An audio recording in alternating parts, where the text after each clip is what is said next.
Hi, you are watching SightsIn Plus, and this is Romesh Srivastava. Please do subscribe the channel for the HR news, for HR updates, and conversation with the top-notch CHROs, thought leaders, and business heads.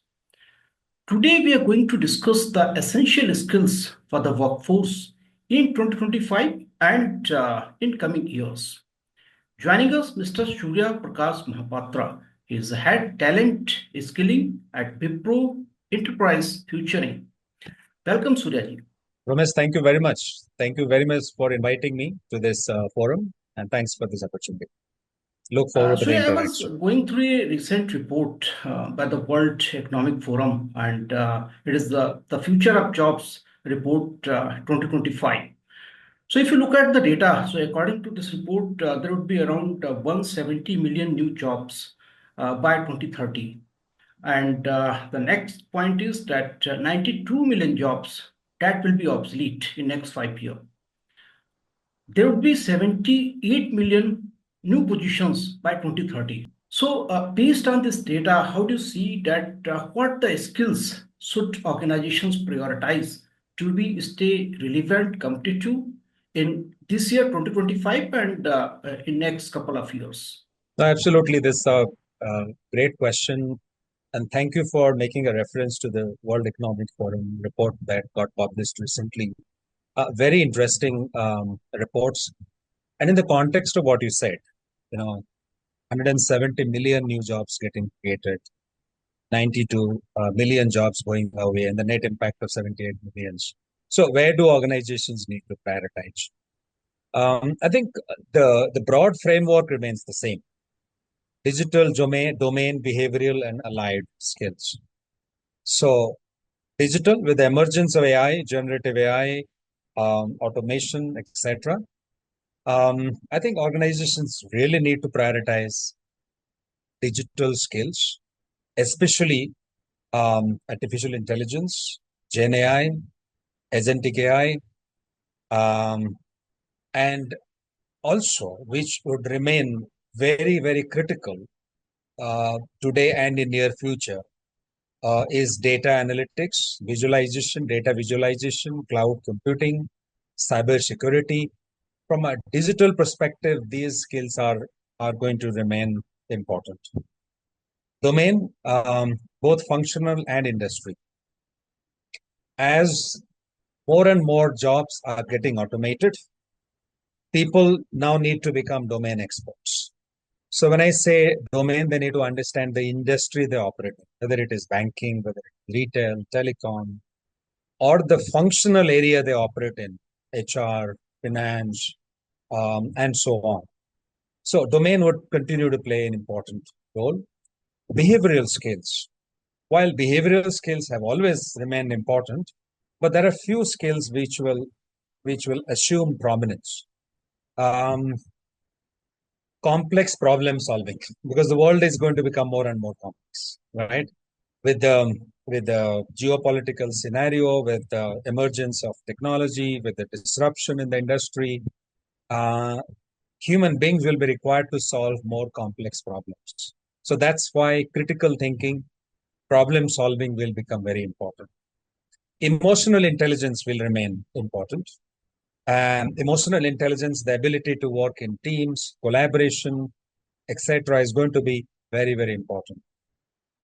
Communication skills. You might say, well, I'm repeating the old story, but what I want to say here is communication skills in a hybrid world, right? The nuances of communication skills in a hybrid world are going to be very different. Multicultural people have to work with a global, workforce. Their peers, their colleagues, the managers could be in different geographies. The workplace can become more hybrid. So communication is going to become increasingly more complex, and people need to master communication skills in a world that we live in today. In my mind, the allied skills, which are going to be important, with a focus on sustainability and carbon zero, and the green technology, with the evolution of all that, I think sustainability and green tech is going to be important. With AI becoming prominent, AI disrupting our world, what is going to become important is responsible uses of AI. So, organizations need to prioritize this because organizations need to be transparent and fair in what they do. So, AI, while it is going to change our lives, it also brings a huge threat to personal privacy. There are question mark about the ethical uses of AI. So, AI governance, responsible uses of AI would assume a lot of importance. So, in my mind, these are some of the skills organizations need to prioritize to thrive and to remain competitive in the marketplace. I think very beautifully you have described all the three kind of the skills that would be, that would be the organization's priority. Of course, the digital skills and your power skills and some allied skills as well. Uh, I was going through a couple of more data that how many organizations are looking into the integration of artificial intelligence. So around 30% organizations they are looking for the integration of generative AI, and maybe 80% that is in pilot project as of now. And 40% organizations they're looking for the non-Gen AI integration. So around 75%, 70 to 75% organizations they're looking for the integration of artificial intelligence, and we can also include the automation. So this is the situation right now. Maybe the most of the projects in pilot stage, but yeah, integration is the priority. AI integration is the priority for most of the organizations. How do you see that, how they can work on this, how they can look for the AI integration so that they can adopt a smooth process in the organization? Yeah, that's a very, very relevant question, Romesh. Many organizations are struggling today. They're yet to figure out how they can leverage AI, how they can integrate AI into their business processes, uh, how can they integrate AI into everything they do for their customers, and so on. I think organizations need a roadmap. It'll not happen just like that. It'll not happen if you look at AI as a fashion, as a trend. Um, Organizations will have to look at AI in terms of alignment with business priorities. So, whatever AI solution that an organization brings in, the question that they first need to answer is how does this align to the business priority that they have? Uh, are they going to implement something for the sake of implementing an AI tool, or do they see this tool or this solution enabling one of their priorities? I think that's step number one. Um, Next is looking at clear ROI. So any solution that they bring in, um, they might talk about it. It may be a fancy solution, but what is the return on investment? Without an ROI, it's going to be very, very difficult for organizations to sustain uh, a solution that they bring in, because oftentimes it could involve huge investment of time, effort, people, and so on. And organizations also need to look at whether they're ready. Um, do they have a strong data foundation? Do they have uh, what is the quality of data that they have, accessibility to their data, because data is the foundation.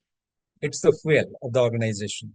So without that foundation, you cannot bring in a great AI solutions. I think that's something that they really need to look at. They also need to understand how, when they create those customer processes, customer life cycle processes, or when they look at their own internal processes, when they look at their own functions, when they look at their employee life cycle, their HR, finance, quality, and other functions, where in each of these processes, at what stage they can bring in AI, the appropriate AI solution, whether it is agentic AI, whether it is deep seek today that we are talking about, or any other solution for that matter. Um, what is the opportunity, and then where they can really integrate. I think today tools like agentic AI can really transform business processes. But the question is identifying the problem, identifying the use case, and then bringing it on is the key. Um, all said and done, I think without a culture of innovation, this is not going to fly. So, making sure that the organization has the right culture, which fosters innovation, which encourages people to try and experiment, is going to be an important part of the strategy. The last but not the least is going to be the upskilling and reskilling of people. If an organization wants to integrate AI into their processes, into their business strategy, without continuously upskilling and reskilling people, it is not going to be possible. So, very robust skilling strategy is important part of this overall strategy. That is very interesting point that looking at the ROI, that is really very important. That is a huge investment when you are looking for the integration of artificial intelligence. Do you have the data backup or not? If you don't have data, then how it will work? So very Exactly. practical and very important points I think you have highlighted here.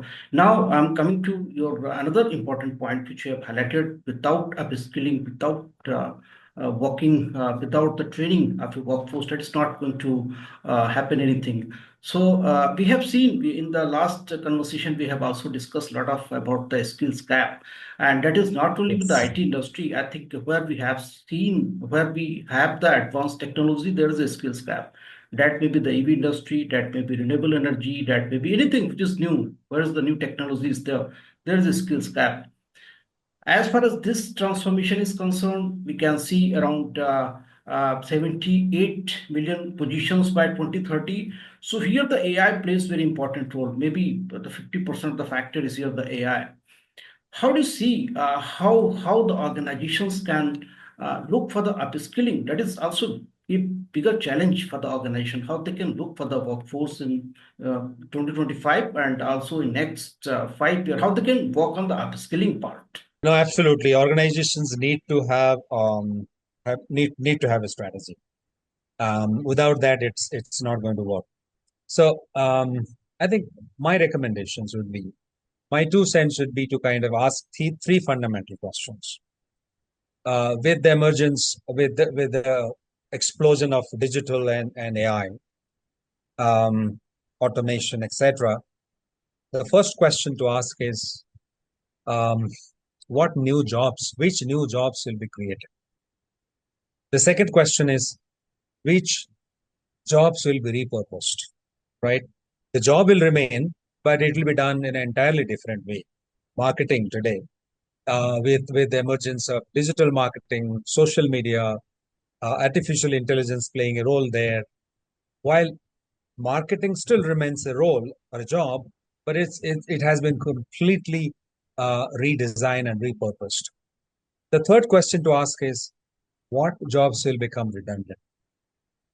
Organizations must look at their jobs landscape and then figure out what new is coming, which new jobs are emerging, what jobs are getting repurposed, what jobs will become redundant. And the skilling strategy will exactly depend on the answers they find. So jobs which will become redundant, they have to have a very different skilling strategy for people doing those jobs today, because their jobs will not exist anymore. So they have to be skilled for something very different. So it's reskilling what is important for them. Jobs which will get repurposed.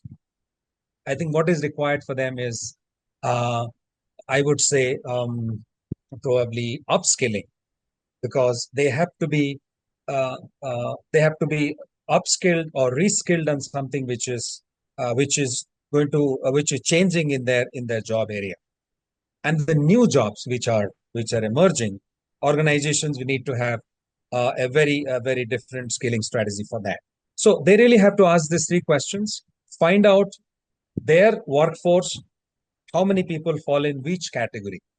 And they need to have a skilling strategy based on the category of people. Some people will require reskilling, some will require upskilling, some will require cross skilling, and some probably would require outskilling, a new concept where you find that there are some people probably will not exist, or some jobs or some roles, some people may not exist in your organization in the new scheme of things, but as an organization, you you just can't wash your hands and say, hey, your jobs don't exist anymore, and then find your own jobs elsewhere.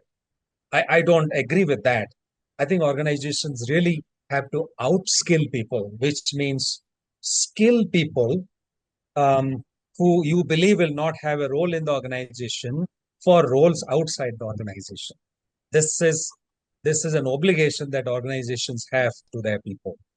Now, coming back to the strategy, I think that my 2 cents should be have a three C's approach. The first C is collaboration. Uh, with emergence of technologies, domains, business models, etc., no organization can claim that they know it all. So organizations will have to partner with universities, academia, with industry bodies, with alliance business partners to bring in new knowledge and share it with their people. The second C, in my opinion, is context. Training people on AI is one thing, but what is the context? How how am I going to use AI? In what context? So if I'm working in a healthcare sector, or I'm working for a healthcare customer, my organization needs to train me on AI and its applicability in the healthcare sector. So the context is very important, in my opinion.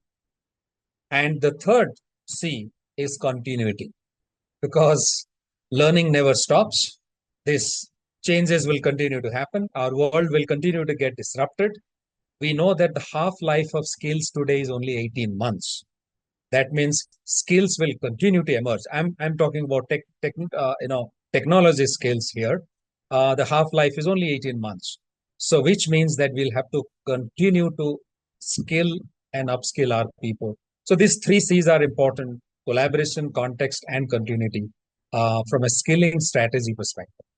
Elaboration, context, and continuity. So really, that is amazing.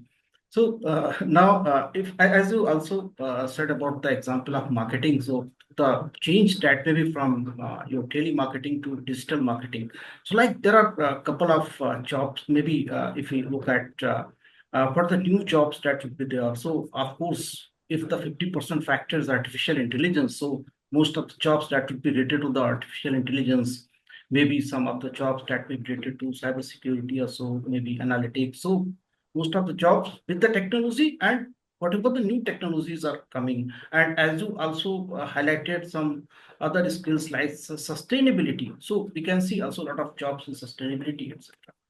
Now coming That's to right. another very important point which you have highlighted in your first response, that some power skills that is really very important with that technology, whatever the advancement is there in technology, but these power skills are very important.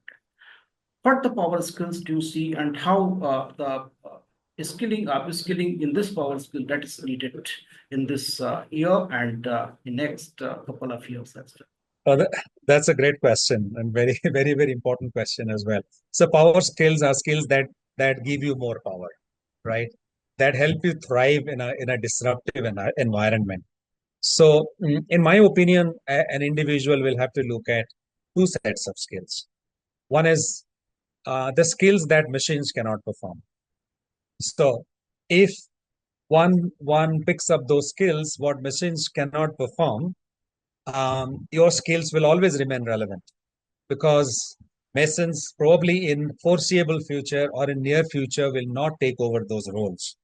So, so anything that requires human intervention, a human touch. For example, empathy, emotional intelligence, relationship building, customer relationship management. Creativity, of course, to some extent, probably can be taken over by AI. AI today is very creative, but the genuine core creativity of human being, that is still going to remain relevant. And of course, we talked about a little earlier. We talked about problem solving, complex problem solving, critical thinking, etc. So, in my opinion, those skills probably cannot be replaced by AI in near future, and then that's why they will definitely remain power skills in my opinion. Um, the second set of skills, which I probably would consider as power skills, are those which will augment your your role um, as a professional. Today, AI is very very powerful. Um, AI can disrupt our lives. It can disrupt the industry, employment, jobs, etc. But how about making AI a powerful tool for you and leveraging AI to the maximum extent? So if you're an artist, how can you use AI to get better at what you're doing? If you are an engineer, how can you get better? If you're a painter, if you're a singer, how can you use AI to get better at your profession, which will give you more power as an individual? So, in my opinion, skills that machines cannot replace, and the second set of skills should be skills that will help you leverage AI powerfully. For example, prompt engineering is another example. Um, like today, our prompt engineering is the language of is it is like the communication language in the digital world. That's the way you communicate with artificial intelligence platforms and tools, and you get the best outcome from them if you are a good prompt engineer. So some such skills will definitely give you more power. That's how I would describe this. Yeah, I think we have been able to touch upon all the important points which are related to this report and what the skills are needed for this year and in next couple of years. Anything else which is important and we did not discuss here? What is important for us, for individuals to remember, is the data that you shared at the beginning. Um, as individuals, we need to keep in mind that while AI is taking away some jobs, it's going to create many jobs. So upskilling is the mantra, is the new mantra for every individual. And we also have to keep in mind as individuals that AI or technology can give momentum to an idea. It cannot initiate an idea. It cannot initiate momentum. It can probably accelerate momentum once you initiate something. So human beings will have to initiate great things. They'll have to bring in great ideas. They can use technology to kind of accelerate the execution of their idea. So we are still the initiators. We are still the creators of momentum, and we must know how to leverage technology. For organizations, I think what organizations leaders need to keep in mind is um, in today's world and in near future, um, the organization which has um, the a very large workforce is not a great organization. Is not necessarily a great organization. An organization which has very high revenue is not necessarily a great organization. An organization which has people with right skills is probably a great organization, and skill is the new currency. If we do not have the right people with the right skills today, we may have a lot of cash, we may have a lot of revenues, we may have a very large presence, but that will be short lived. if we do not have people with right skills. So I think that's something organizations will have to keep in mind and continue to work in that direction, making sure that their people are skilled, upskilled, reskilled, and cross-skilled, and that's how they have a huge differentiation in the marketplace. So I love the point that the organizations, those who are having the people with the right skills, are the great organizations. So of course, that is I think a great takeaway. And another important point that is a change. There would be change. That is constant. So continuous learning, that is very important. Maybe in a year we can see we are in era of AI models. So we can see this AI model, that AI model, so many things, but continuous learning, that is really the thing which can prepare the workforce, can prepare anyone to remain competitive, remain relevant in the job. Thank you so much, Mr. Surya, for joining the conversation and sharing your wonderful thoughts. Thank you so much. Thank you, Ramesh. It was a pleasure talking to you. Thank you so much.